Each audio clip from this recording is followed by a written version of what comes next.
Oh, snap. It's another snap review from the Family Gamers. Well, Anitra, it's spring. You know what that means. Warmer weather, flowers, and allergies. But as much as we sigh when we see pollen all over the place, it's an important part of our ecosystem, along with all of the bees, beetles, butterflies, and other insects that help spread it. That's true, and that's exactly what we're going to talk about today in our snap review for Pollen from AllPlay. Pollen is a 2 to 4 player tile-laying game by Reiner Knizia, and it takes about 10 to 15 minutes per player. The box says it's for ages 11 up, but you can probably go down to about 8 years old or so. We did. Let's talk about how it looks. So, I cannot say enough about these gorgeous meeples, they call them, with metallic iridescent paint on them. Meeples? Bug pulls? Beeples. Beeple? I cannot say enough about these gorgeous beeples with this metallic iridescent paint on them. But that's not all. The game is illustrated by Beth Sobel, and the cards and the pollinator tokens are just gorgeous. They're full of flowers and detail, and frankly, the insects on the cards look incredibly realistic. The bumblebees look fuzzy.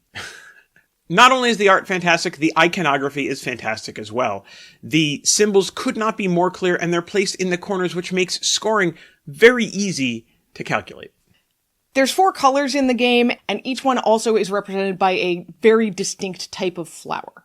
So, speaking of the 4 colors of cards, what do they mean and what do we do with them? Let's talk about the mechanics. Sure, so each player starts this game with their own deck of 15 garden cards. You'll shuffle them up, and then each player will draw 5.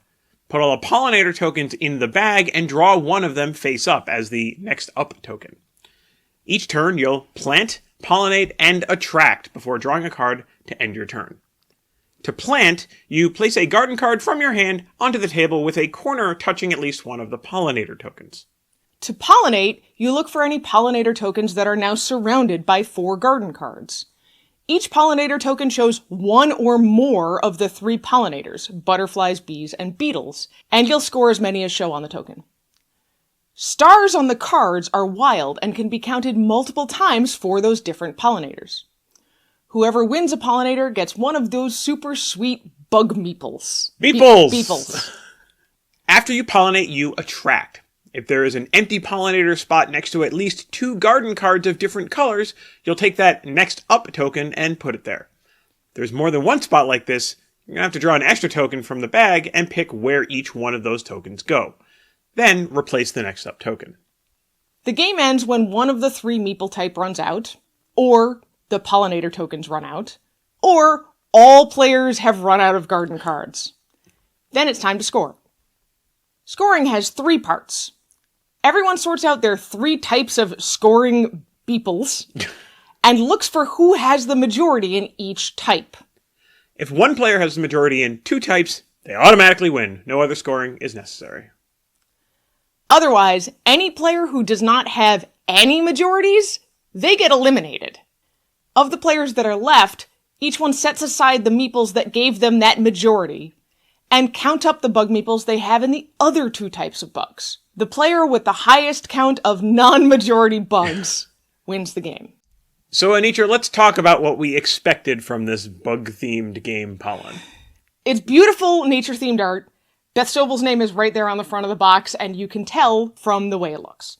The cards have this unique square shape with the cutout corners, and it suggests to me that the game was going to be a card-laying, tile-laying kind of thing, like one of my personal favorite solo games, A Gentle Rain. We also expected this game to be relatively quick and relatively relaxed, or not too intense of a game to play.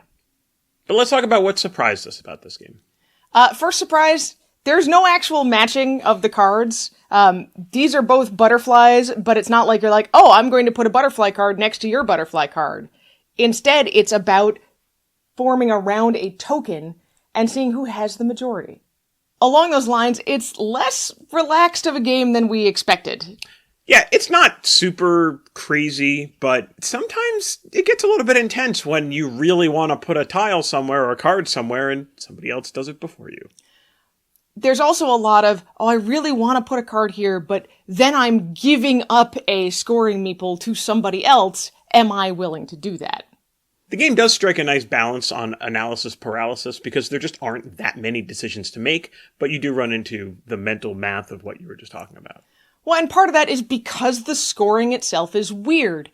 You definitely want to get the majority in some kind of bug, but you don't want to focus on only one bug. It's your non-majority bugs that will win you the game, but also not having any majorities will kick you out of the game. You'll get eliminated.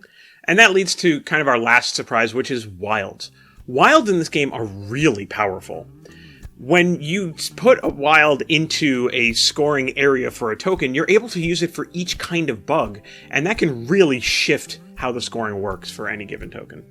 Because of these decisions and the powerfulness of the wild, the game can go a little long, especially at 4 players. The box says 40 plus minutes. We say 15 minutes per player, and at that 4th player, that does get a little bit long. So, Andrew, what do you think we're going to rate Pollen by Rainer Knizia? I think we're going to rate Pollen 3.5 pollinators out of 5. And that's Pollen in a snap. Did you know that the Family Gamers has a weekly podcast? Oh, and over 500 reviews on our website. Check it out at thefamilygamers.com.